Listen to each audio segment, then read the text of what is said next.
Kalau saya menganggap bahwa Anies adalah ancaman dan tanda kutip yang lebih berbahaya daripada Rizik Syihab. Karena dia punya popularitas, sementara Rizik Syihab di survei-survei kan kecil sekali gitu. Nah, tetapi analisa itu kan belum tentu didengar atau alam pikirannya sama dengan sebagian kalangan minoritas.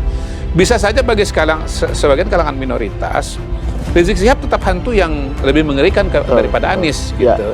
Karena Anies kan tidak pernah ngomong negara Islam, tapi Rizik Syihab jelas-jelas ya bicara mengenai apa ya, NKRI bersyariah. NKRI bersyariah itu gitu. Berkali-kali. Iya, berkali-kali gitu. Cukup luas itu. Jadi saya kira trilema yang waktu itu saya katakan di sini. Nah, itu akan jadi trilema bagi kalangan minoritas. Saya tidak memberikan suatu kesimpulan yang pasti ya pada waktu itu ya. Saya hanya mengatakan bahwa itu menambah kompleksitas bagi kalangan minoritas dalam mengambil keputusan mengenai calon gubernur mereka di tahun 2024 ini di Jakarta.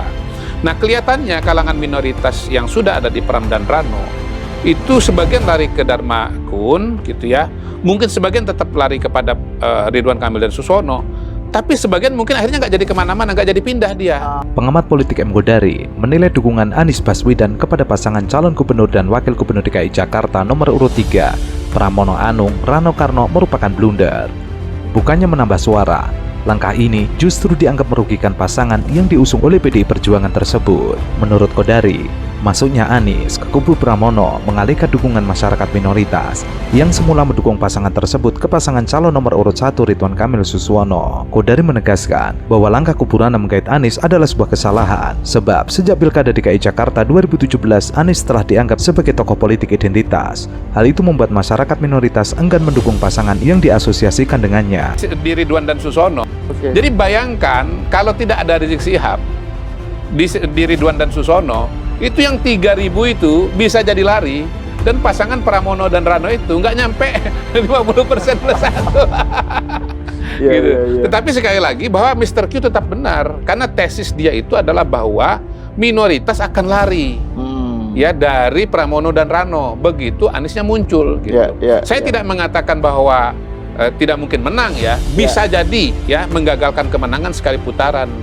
Karena apa? Kalau tidak ada Ridwan Kamil, tidak ada Anies Baswedan nongol di gandeng, dugaan saya itu udah 55%. Ya, dari mana 55%?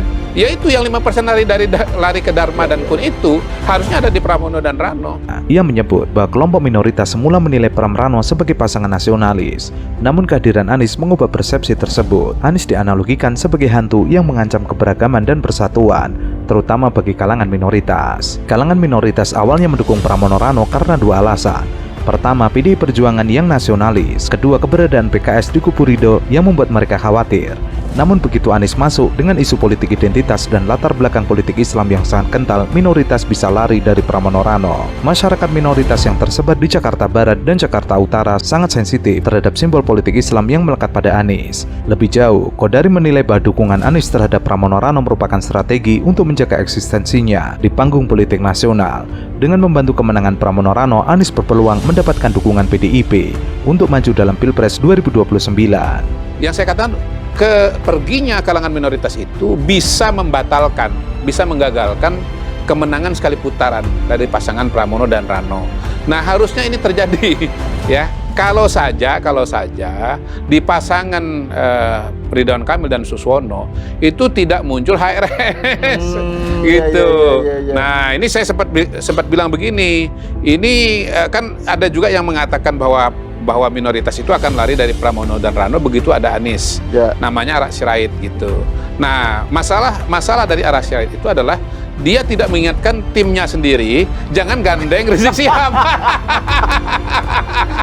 Itu minoritas jadi bingung. Bingung. Saya pernah menyebutnya kalau nggak salah di sini itu namanya trilema, saya bilang. Bukan dilema lagi. Kalau dilema kan saya bilang kalau harus milih antara Anies dengan PKS, saya bilang Anies itu hantu yang lebih mengerikan daripada PKS gitu. Di sini. Nah, di sini di tempat ini ya gitu. Terus ditanya gimana kalau ada Rizik Syihab? Wah, itu trilema. Betul. Trilema. Nah, kalau saya menganggap bahwa Anies adalah ancaman dan tanda kutip yang lebih berbahaya daripada Rizik Syihab. Karena dia punya popularitas, sementara Rizik Syihab di survei-survei kan kecil sekali gitu. Rano gara-gara hantu Anies, Rano gara-gara hantu Anies, Pram Rano nanti menang sekali putaran 50,11 gitu misalnya, atau 50,07 anggap ya angkanya ya. Ya, ini bukan kecurangan ya, ini karena keluar dari Pram Rano sendiri ya. 50,07. Iya, itu juga justru membuktikan teori saya itu benar. Seandainya kemarin nggak ada Anies, mereka udah 55 nih, udah ngopi-ngopi nih, udah, quick count-nya sudah definitif, nggak mungkin berubah lagi. Kalau angka quick count kemarin 55, Mas, itu definitif, Mas. Karena di atas ini. Jauh. Gini Mas, misalnya quick count-nya kemarin ke 55, turun 1% berapa? 54 kan? 54 di atas 50 nggak? Jauh di atas. Loh, yang ke Dharma Pongrekun itu berapa? 5%. 5 itu harusnya milik Pram dan Rano. Tuh kan Anda nyakit-nyakit, nyusahin diri sendiri kan? Nggak ada percaya sih. Nggak nanya sama saya. Jadi Pram dan Rano ini deg-degan nggak sekarang? Deg-degan, Bos. Belum tentu 50. Nah, kalau kemarin itu dia nggak gandengan sama Anies, dia udah nggak deg-degan. Udah kasih selamat semua. Termasuk saya kasih selamat juga. Kalau quick count-nya 55, 56, saya kasih selamat. Nggak ada urusan lagi kita ngomong ruang kemungkinan nggak bisa 50% itu. Pengamat politik M. Kodari kembali mengeluarkan pernyataan kontroversial terkait dengan Anies Baswedan. Ia menyebut bahwa Pramono Rano Karno harusnya memiliki suara 55%. Namun, gara-gara Anies Baswedan, angka tersebut turun di bawah 50%. Alhasil, Pramono Rano Karno belum tentu menang satu putaran dalam Pilgub DKI Jakarta. Bahkan, M. Kodari sempat menyebut bahwa larinya suara minoriti Pramono Rano Karno akibat hantu Anies. Teori saya nggak salah. Karena teori saya itu, tesisnya adalah bahwa minoritas lari dari Pramono Rano gara-gara ada Anies. Menurut saya udah terbukti itu dari hasil exit poll-nya, indikator segala macam. Beliau mengaminkan itu. Nah, beliau kan baru ngomong setelah lihat exit poll kan. Kalau saya kan udah ngomong dari sebelumnya gitu. Soal kemudian bahwa migrasi minoritas itu larinya mereka dari Pramono dan Rano gara-gara hantu Anies,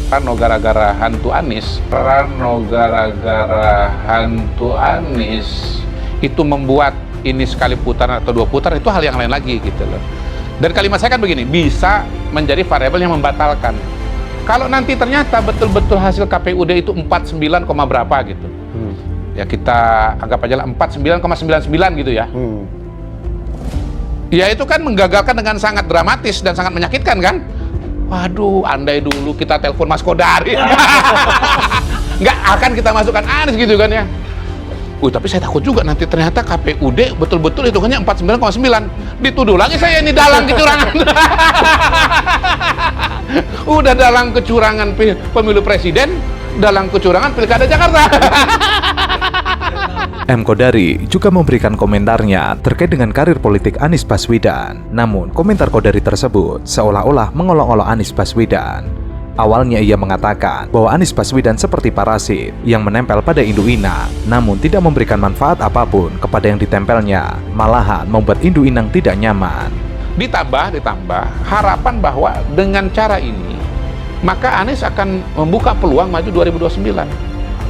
Gitu. Anies ini kan pada hari ini sudah nggak punya pintu lagi, nggak punya panggung lah istilahnya itu, untuk menuju 2029. Pemilu presiden udah selesai, udah kalah. Partai politik kalaupun dia bangun sekarang baru bisa mengajukan kandidat untuk Pilpres 2034 kan gitu.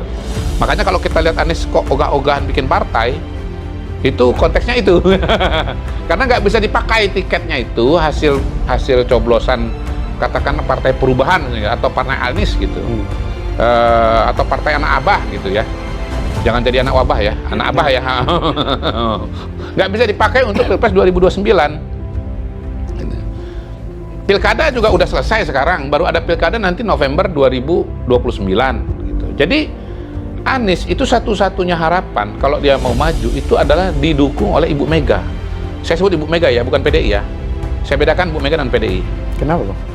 Oh iya, karena orang-orang PDI di sekitar Ibu Mega banyak yang mau Anies.